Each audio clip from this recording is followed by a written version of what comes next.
এই তোমরা ভোট দেয় কত বছর বয়সে? অর্থাৎ যখনই তুমি 18 হলে। এবার প্রথম কে কে ভোট দেবে? ঠিক আছে, আমাকে দিও ভোটটা। আচ্ছা, অর্থাৎ 18 বছর বয়স হলে তুমি ভোট দিতে পারবে। আচ্ছা, এবার কি করলে? 21 বছর বয়স হয়ে গেল। এবার কি হলো তোমার? যখনই 21 বছর বয়স হয়ে গেল তখন কি করতে পারলে? যখনই 21 বছর বয়স হয়ে গেল তখনই তুমি কি কি দেখাচ্ছি? পয়সা কামাবা। যখনই তুমি 21 বছর তখনই তুমি কিন্তু পঞ্চায়েত এবং পৌরসভায় ভোটে দাঁড়াতে পারবা এবং চাইলে তুমি মেম্বার হতে পারবা, কাউন্সিলর হতে পারবা। 21-এর পরে চলে যাও 25 বছর। 25 বছর কি হলো? 25 বছর মানে কি? কে কে লোকসভায় দাঁড়াবে? Very good. লোকসভা, ও হাসছে, ওর দাঁড়ানোর একটা আছে, ইচ্ছা আছে। লোকসভায় দাঁড়াতে পারবা। লোকসভায় দাঁড়ালে পরেই লোকসভায় জিতলে, জিতে সাথে দিল্লি চলে গেলে, দিল্লিকে বলে আমাকে প্রধানমন্ত্রী করতে হবে, ব্যাস প্রধানমন্ত্রী হয়ে গেলে। তাহলে 25 বছর বয়স হচ্ছে লোকসভা। এবার কত লিখবো? কেন 30-এর অসুবিধা কি আছে তোমার? 30-এ এবার তোমার 30 বয়স হয়ে গেল। কি? ব্যাস 30 বয়স হয়ে গেল মানে এইবার তুমি রাজ্যসভা। রাজ্যসভা বলো তো, এই যে লোকসভা রাজ্যসভা এর মধ্যে বড় কে? উচ্চ কে? উচ্চ কক্ষ কাকে বলি? আরে বাবা, দুজনে উত্তর দিলে ঠিক হয়ে যাবে। উচ্চ কক্ষ কে? লোকসভা না রাজ্যসভা? কোনটা উচ্চ কক্ষ? রাজ্যসভা। আর কে উত্তর দেবে? ইয়েস, ঠিক বলেছে।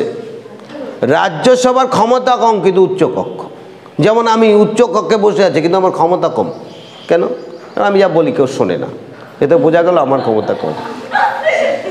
অর্থাৎ রাজ্যসভা একটু উচ্চ কক্ষ, আর এটা হচ্ছে এই জন্য বলা হয়, এটাকে বলা হয় লোয়ার হাউস, এটাকে বলা হয় আপার হাউস। এবার চলে এসো 35-এ। এই শুভ ঘন্টি বাজ গিয়া 35। এইবার তুমি কি হতে চাও? তোমার স্বপ্নের সব খোলা। এবার চাইলে তুমি রাষ্ট্রপতি হতে পারো, উপরাষ্ট্রপতি হতে পারো, जो भी होना चाहिए हो जाएगा। এটা হচ্ছে রাষ্ট্রপতি এবং ভাইস প্রেসিডেন্ট এবং প্রেসিডেন্ট।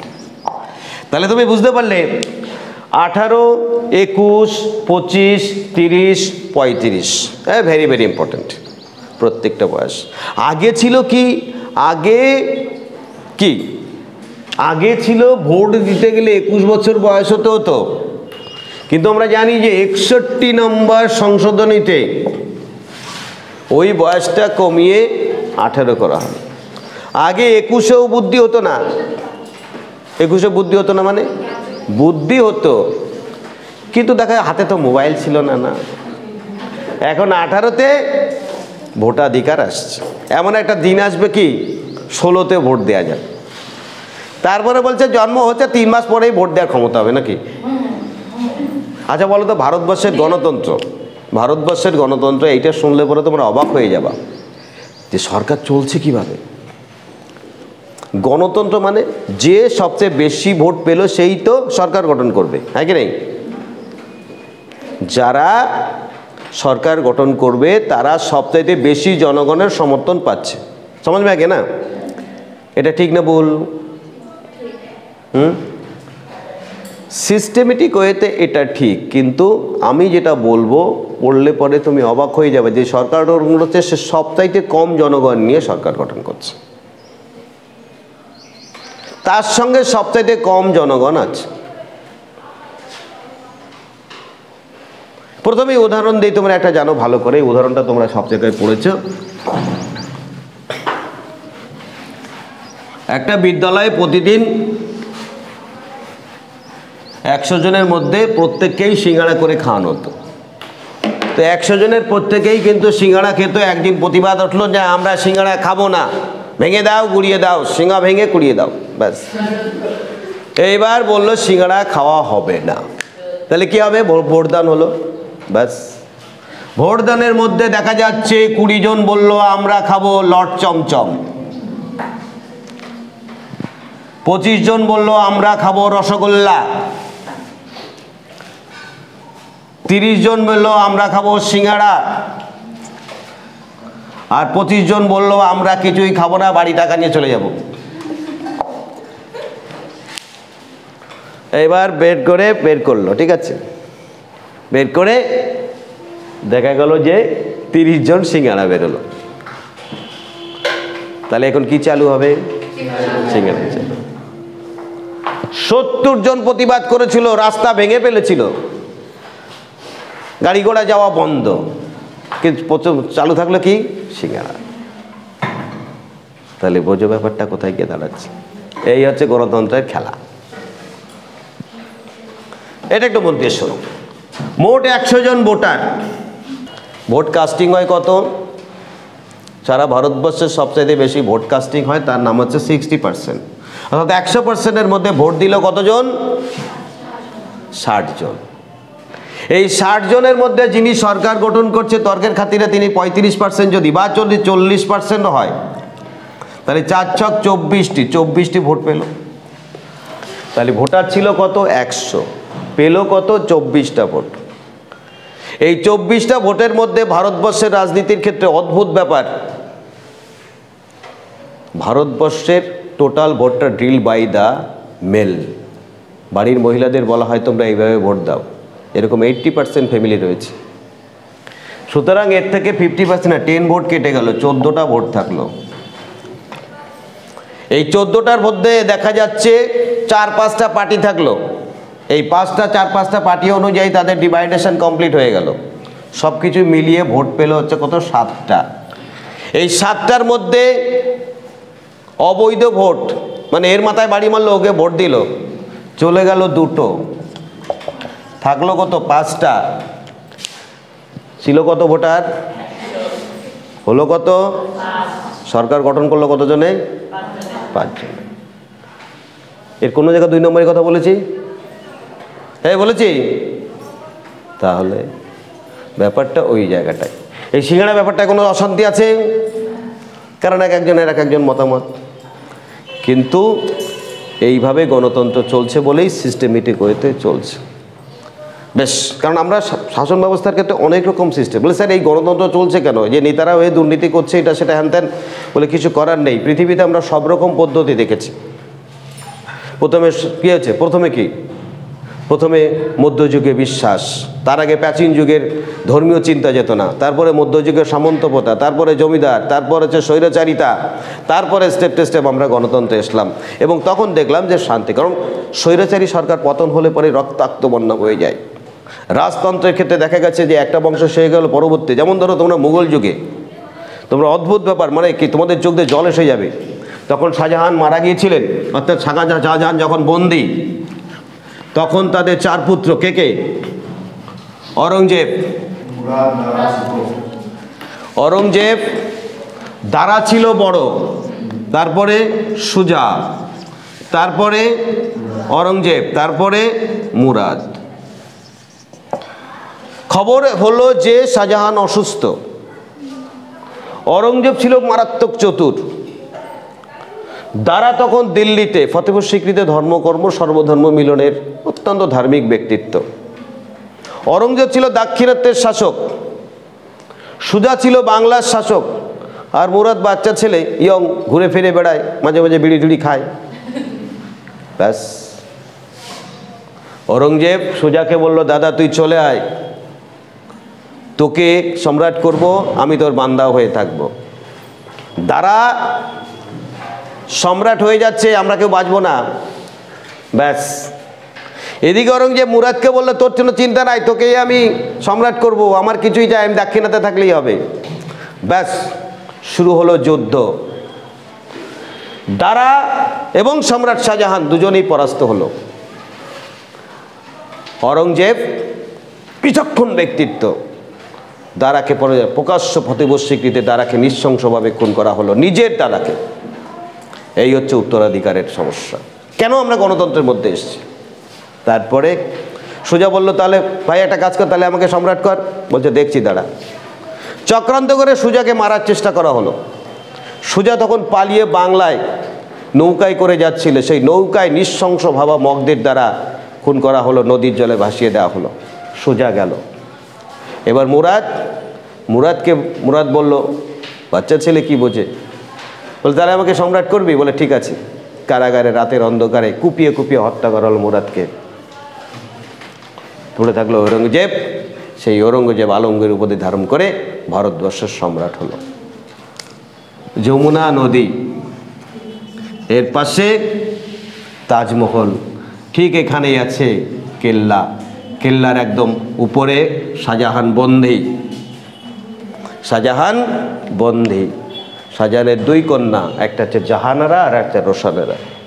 জাহানারা সেবা শান্তি কন্ত, আর এই রাতের অন্ধকারে শাহজাহান শুধু এই তাজমহল দেখতো। জীবনের শেষ পর্যায়ে এসে নিজের সন্তানদের হাতে কি নৃশংস পরিবেশ আমাকে দেখতে হলো।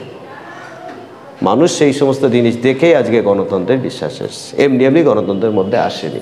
তাহলে তোমরা দেখবে চাকরি বাকরি পাওয়ার পরে চলে যাবে, গিয়ে দেখবে তাজমহল দেখবে, তাজমহল থেকে সোজা পিছনে যমুনা নদী চলে যাচ্ছে, যমুনা নদী থেকে বাদিকে তাকাবে, দেখবে এখানে কেল্লা আছে যেখানে শাহজাহানকে বন্দি করে রাখা আছে। তাহলে এই পদ্ধতির মধ্যে দেখা গেছে যে সিস্টেম মেনটেন করা যাবে না।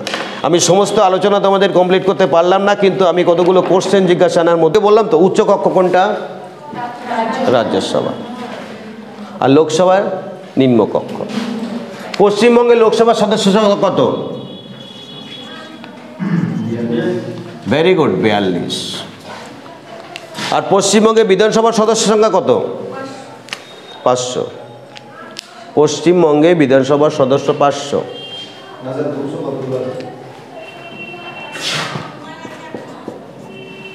গুণ করো 90। অর্থাৎ যে কটা লোকসভা আছে তাকে আমরা 7 দিয়ে গুণ করলাম, আমরা 294টা পেয়ে গেলাম। ভারতবর্ষের লোকসভার সদস্য কত?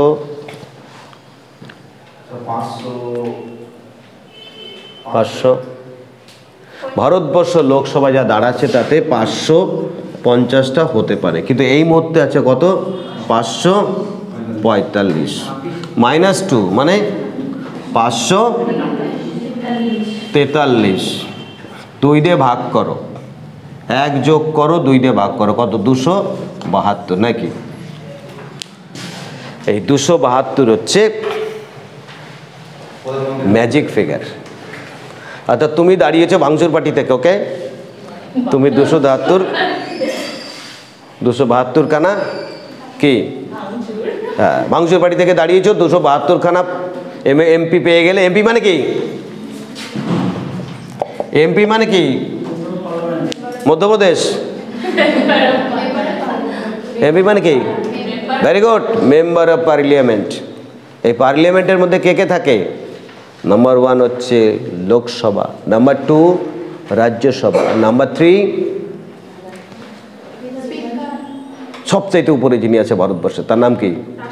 ভেরি গুড, রাষ্ট্রপতি। তাহলে ভারতবর্ষের প্রথম ব্যক্তিকে রাষ্ট্রপতি। আমি পরে আসছি। এই 272-এ তুমি যদি পেয়ে যাও তাহলে এটাকে এই জন্য বলছে, দেখবার লোকসভা নির্বাচন যখন হয় যে अभी इसी वक्त हम लोग उनका तय करना चाहिए, तो जो मैजिक फिगर आने के लिए कितना वोट चाहिए और एमपी होने के लिए, माने ना संवादे, अरे आज तक देखो बा এটা সেটা দেখো। तो সেখানে मैजिक फिगर आने के लिए अभी तक मैजिक फिगर बीजेपी को नहीं आया है। ये चुनाव जो हो रहा है मेरे को लगता है कि मिलीजुली सरकार होने की बहुत गुंजाइश है। हम लोग देख रहे हैं क्या करने का है। ये जो देखिए जिनिसটা সেখানে আমরা পরিষ্কার দেখতে পাই 272 अभी तक नहीं हुआ है, অর্থাৎ 272 হয়নি। চেঁচিয়ে চেঁচিয়ে বলছে আর লোকজন আমরা দেখছি, এটা টেনশন সকলের। এই 272 যদি হয় তাহলে ম্যাজিক ফিগার হয়ে গেল। কি 72 হলো মানে একটু বেশি হয়ে গেল, সরকার গঠন হয়ে গেল। এইবার আমাদের যেটা জানার দরকার সেটা হচ্ছে রাজ্যসভা সদস্য কত? রাজ্যসভার সদস্য কত? রাজ্যসভার সদস্য 245। আর কেউ কিছু বলবা? আর কেউ? ঠিক আছে, রাজ্যসভার সদস্য হচ্ছে 250। কত বললাম? 250। এই 250 থেকে কত বিয়োগ করব? 12 বিয়োগ করলাম কেন? 12 মাসে 12টা বিয়োগ করে দিলাম। কি 12 বিয়োগ করলাম কেন, কে বলবা? তোমাদের আমি বললাম যে বাড়িতে গিয়ে একটু সংবিধানের এই 7টা পাতা একটু পড়ো। 7টা পড়তে গিয়ে 27 বছর লেগে গেল। এ হচ্ছে কি বলতো, কি মাথা এমন মাঝে মাঝে গরম হয় না। ভারতবর্ষের 250 থেকে 12 বিয়োগ কেন? কারণ হচ্ছে কি, ভারতবর্ষের রাষ্ট্রপতি এই 12 জনকে নমিনেট করে, বিশেষ বিশেষ ব্যক্তি। একটা সময় দেখা যাচ্ছে কি হেমা মালিনী, কোনো একটা সময় সচিন তেন্ডুলকর, কোনো একটা সময় দেখা যাচ্ছে বিশিষ্ট ব্যক্তিদের এই যে 12 জন নিযুক্ত করা হয় রাজ্যসভায়। আর বাকি জন নির্বাচন হয় 238। এই নির্বাচন কবে? রাজ্যসভা নির্বাচনে ভোট দিয়েছিলে তুমি? গুরুত্বপূর্ণ রাজ্যসভায়, ধরো আমি রাজ্যসভায় নির্বাচিত হলাম, কি বললে, রাজ্যসভায় আমি নির্বাচিত হলাম নাকি?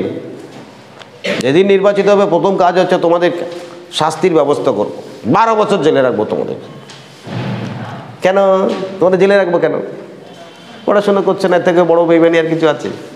আচ্ছা বেশ, রাজ্যসভায় যারা নির্বাচিত হবে 6 বছর থাকবে। ক বছর থাকবে? 6 বছর। এবং এই নির্বাচনটা হচ্ছে রাজ্যসভা 2 বছর পর পর অন-থার্ড চলে যায়, 2 বছর পর পর অন্তর। তাই তোমাদের পরীক্ষায় যদি থাকে রাজ্যসভা কি ধরনের কক্ষ? স্থায়ী কক্ষ, নির্বাচিত কক্ষ, পার্মানেন্ট কক্ষ। কি? স্থায়ী কক্ষ অর্থাৎ পার্মানেন্ট কক্ষ। ব্যাস হয়ে গিয়ে ফয়সালা। তাহলে রাজ্যসভায় হচ্ছে আমাদের কি? ব্যাস। তাহলে রাজ্যসভা দেখলে, লোকসভা দেখলে, তাহলে রাজ্যসভা লোকসভা সম্বন্ধে আর পার্লামেন্ট সম্বন্ধে আরেকটা আলোচনা করি, তোমাদের ছেড়ে দেবো। পার্লামেন্টে আরেক জায়গা আছে, তার নাম প্রেসিডেন্ট। পার্লামেন্টে প্রেসিডেন্ট। তাহলে তোমরা দেখলে পার্লামেন্টে 3 জন আছে, একটা লোকসভা, আরেকটা রাজ্যসভা, আরেকটা রাষ্ট্রপতি। এই রাষ্ট্রপতি সম্বন্ধে আমাদের টুকটাক জানতে হবে। রাষ্ট্রপতি আলোচনা করেই আজকে তোমাদের ছেড়ে দেব। 352, 356, 360 এগুলো কি? যারা পড়াশোনা করে আসবে তারা 352 টাকা দেবে নাকি? ধারা। Very good. এই 3টি ধারা রাষ্ট্রপতি প্রয়োগ করতে পারে। 352টা কি? 352 হচ্ছে জাতীয় জরুরি অবস্থা। জাতীয় জরুরি অবস্থা। এই জাতীয় জরুরি অবস্থাটা পালন হয়, ভালো করেই জানো। এই নিয়ে জাতীয় জরুরি অবস্থা কবার হয়েছে? তুমি 3 বার কিভাবে বললে? বলে স্যার 3টে আঙ্গুল দেখাচ্ছে তো 3 বার বলবো না, 30 বার বলবো? ইয়েস, 3 বার। আর 356 কবার হয়েছে? 356 কবার হয়েছে? 100 বারের অধিক। পরীক্ষায় থাকে কোন রাজ্যে সবচেয়ে বেশি হয়েছে? পাঞ্জাবে। কারণ পাঞ্জাবে খালিস্তানি সমস্যাটা কন্টিনিউ, নতুন করে কেন্দ্র মিলিটারি শাসন অর্থাৎ রাষ্ট্রপতি শাসন জারি করা। নেক্সট 360 কবার হয়েছে? একবার হয়নি। কেন? 360-এর কি বেশি টাকা? 360 মানে হচ্ছে অর্থনৈতিক জরুরি অবস্থা। ধরো এই আমাদের রাজ্যকে বলা হলো যে তোমাদের 360 লাগু হোনা চাইয়ে। কি তোমাদের টাকা পয়সা নেই? তাহলে চিন্তা নাই, আমরা টাকা দিচ্ছি। কেন্দ্রের খেয়ে কেন কাজ নেই? হ্যাঁ, তো টাকা আছে, যা আছে তুই তোর মতো করে বাঁচ, আমরা এগুলো ঘোষণাই করবো না। অর্থাৎ এখনো পর্যন্ত 360 হয়। ব্যাস, 360 এখনো পর্যন্ত হয়নি।